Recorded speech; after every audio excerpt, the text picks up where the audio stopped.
अस्सलामुअलैकुम दोस्तों और साथियों, उम्मीद है आप लोग खैरियत से होंगे। इस वीडियो में मैं एक ऐसा मौजू पे बात करूंगा जिसके बाद मुझे बहुत हद तक यकीन है कि कुछ लोग जिनको इस वीडियो का नुकसान होगा वो ज़रूर इस वीडियो को यूट्यूब से हटवाने की या रिमूव करवाने की कोशिश करेंगे। तो आप लोगों से मेरी दरख्वास्त है कि अगर आपको लगता है कि ये वीडियो आपको किसी तरह से मदद दे सकती है तो आपने इसको डाउनलोड करके सेव कर लेना है, ताकि अगर ये यूट्यूब से हटाई भी जाए तो आपके पास ये हो।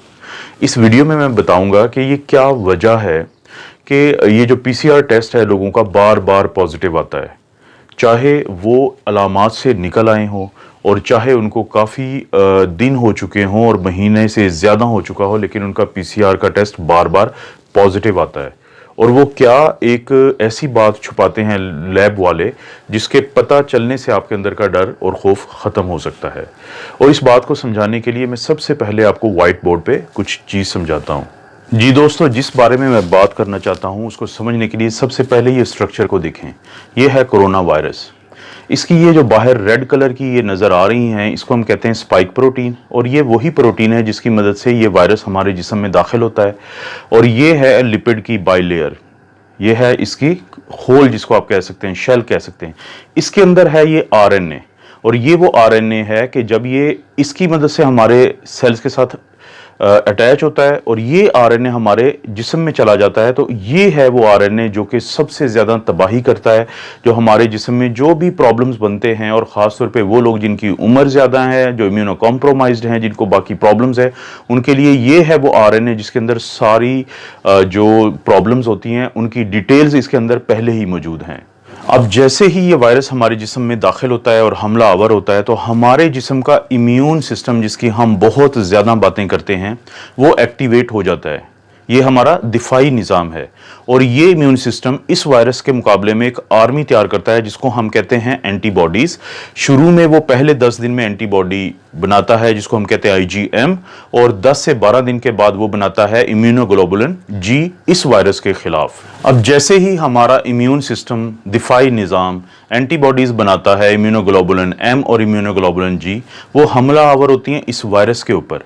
अब वो फौरी तौर पर इस वायरस को तोड़ देती हैं इसके मुख्तलिफ हिस्सों में। अगर आप यहाँ पे गौर करें कि जैसे ही ये वायरस हमारे जिस्म में एंटर हुआ और इसने कोशिश की कि वो इस आरएनए को हमारे सेल में भेजे ताकि ये हमें नुकसान पहुंचा सके, तो फौरी तौर पे हमारा दिफाई निज़ाम इसके ऊपर हमलावर होता है और इसको मुख्तलिफ हिस्सों में तोड़ देता है। जैसे ये है इसका आरएनए जो ग्रीन कलर का है, ये ब्लैक कलर की इसकी लिपिड बाइलेयर है, उसको भी वो छोटे छोटे हिस्सों में तोड़ देता है, और इसकी स्पाइक जो प्रोटीन है जो वायरस ने इस्तेमाल की थी हमारे सेल के अंदर दाखिल होने के लिए, उनको भी अलहदा अलहदा कर देता है। अब ख़वातीनो हज़रात, इंतहाई अहम बात मैं आपको बताने लगा हूँ, वो ये है कि जब ये वायरस पूरा एक होल होता है, पूरी एक स्ट्रक्चर होता है, तो ये हमारे जिस्म के लिए इंतहाई ख़तरनाक है इसका ये आरएनए। लेकिन जब हमारा दिफाई निज़ाम इसको तोड़ देता है हिस्सों में, तो फिर ये बिल्कुल भी खतरनाक नहीं होता। इसका यही आरएनए जिसको हमारे दिफाई निज़ाम ने, हमारे इम्यून सिस्टम ने एंटीबॉडीज़ की मदद से मुख्तलिफ हिस्सों में तोड़ दिया है, तो अब ये हमें कोई नुकसान नहीं पहुंचा सकता आरएनए, चाहे ये हमारी जिस्म के अंदर ही हो। आप इसकी मिसाल लें एक बंदूक की शक्ल की। एक फ़र्ज़ करें कि एक बंदूक हो, वो किसी को भी फायर करके मार सकती है, लेकिन अगर आप उस बंदूक के मुख्तलिफ हिस्से आपस में अलहदा अलहदा कर दें तो बंदूक के वो हिस्से आपको किसी को कोई नुकसान नहीं पहुंचा सकते। तो यही मिसाल है इस वायरस की, जिसको हमारा दिफाई निज़ाम जब तोड़ देता है तो इसके ये मुख्तलिफ हिस्से मौजूद होने के बावजूद हमें कोई नुकसान नहीं पहुंचा सकते। लेकिन यहां पे आता है लेबोरेटरीज का एक घिनौना किरदार, वो मैं आपको अब बताता हूं। जी दोस्तों, अब जब लेबोरेटरी वाले हमारा ये टेस्ट करते हैं जिसको हम कहते हैं आरटी-पीसीआर या reverse transcriptase polymerase chain reaction, जो वो हमारे नाक या गले से वो स्वैब लेते हैं या स्वाबिंग करते हैं, तो वो जो टेस्ट है वो ये दोनों जो आरएनए हैं, चाहे तो ये वायरस के अंदर मौजूद हो या टुकड़ों की शक्ल में पड़ा हो हमारे जिस्म में और नाक के हिस्से में या गले के हिस्से में, वो उन दोनों को पॉजिटिव बताता है, वो दोनों को डिटेक्टेड बताता है। इस सेल के इस टेस्ट के अंदर ये सलाहियत ही नहीं है कि वो फर्क कर सके कि ये खतरनाक शक्ल में मौजूद आरएनए है या ये वो आरएनए है जो पड़ा भी रहे अगर 2 महीने तो जिस्म को इसका कोई नुकसान नहीं है। वो दोनों की रिपोर्ट देता है पॉजिटिव, वो दोनों की रिपोर्ट देता है डिटेक्टेड। जी दोस्तों, तो आपने देखा कि अब आपको ये पता चला होगा कि क्यों आपका पीसीआर टेस्ट इसके बावजूद कि आपकी अलामात ठीक हो चुकी हैं और बार बार पॉजिटिव आ रहा है। अब मैं लेबॉर्ट्री वालों की बदनीयती की बात सिर्फ एक खास वजह से कर रहा हूं। अगर आप गौर करें कि किसी एक लेबॉर्ट्री की ये रिपोर्ट है पीसीआर डिटेक्टेड की, नीचे इंग्लिश में एक डिस्क्रिप्शन दी हुई है, उसका उर्दू तर्जुमा ये है कि अगर आपका ये टेस्ट नेगेटिव आ चुका है तो ये मत समझें कि वायरस आपके अंदर नहीं है। इसकी ये वजह भी हो सकती है कि हमने टेस्ट प्रॉपर ना लिया हो, आपका स्वेबिंग ठीक ना की हो, हमारी किट का भी प्रॉब्लम हो सकता है, और ये भी प्रॉब्लम हो सकता है कि वायरस आपके नीचे बैठा हो हिस्सों में और ऊपर ना बैठा हो। इसको मैं इंग्लिश में कहूंगा फेयर इनफ। लेकिन आपने कहीं पे एक जुमला ये दर्ज नहीं किया कि अगर ये पॉजिटिव आ गया है तो इसकी भी कोई ऐसी वजह हो सकती है कि आप लोग परेशान मत हों। उन्होंने वो इसलिए नहीं किया कि वो खौफ का कारोबार कर रहे हैं। जितना ज़्यादा आप लोग खौफज़दा रहेंगे उतना ज़्यादा आप ये टेस्ट करवाएंगे, जितने ज़्यादा आप ये टेस्ट करवाएंगे उतनी ज़्यादा उनकी तिजोरियां भरेंगी।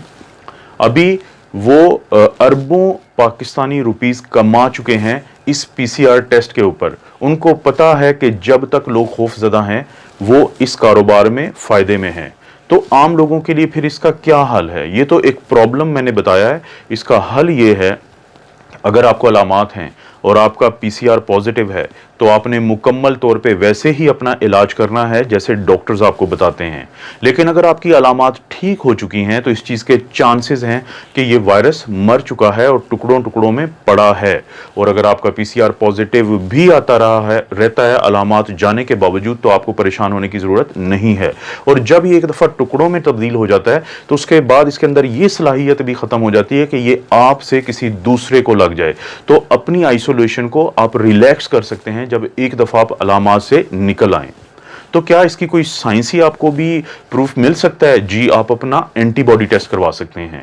अगर आप अपना एंटीबॉडी टेस्ट करवाएं, जो मैंने एक दिन पहले मिसाल दी थी और मैं ये दोबारा दिखा रहा हूं कि एक दोस्त हैं जिनका इम्यूनोग्लोबुलिन जी बहुत स्ट्रांगली पॉजिटिव आ रहा है, लेकिन इसके 2 दिन के बाद भी जब उन्होंने अपना पीसीआर का टेस्ट करवाया तो वो उन्होंने पॉजिटिव दिया। और वो शख्स जो इससे सेहत याब हो रहे हैं वो ज़हनी तौर पे इंतहाई टेंशन में चले गए एक बार फिर कि उनका टेस्ट पॉजिटिव है।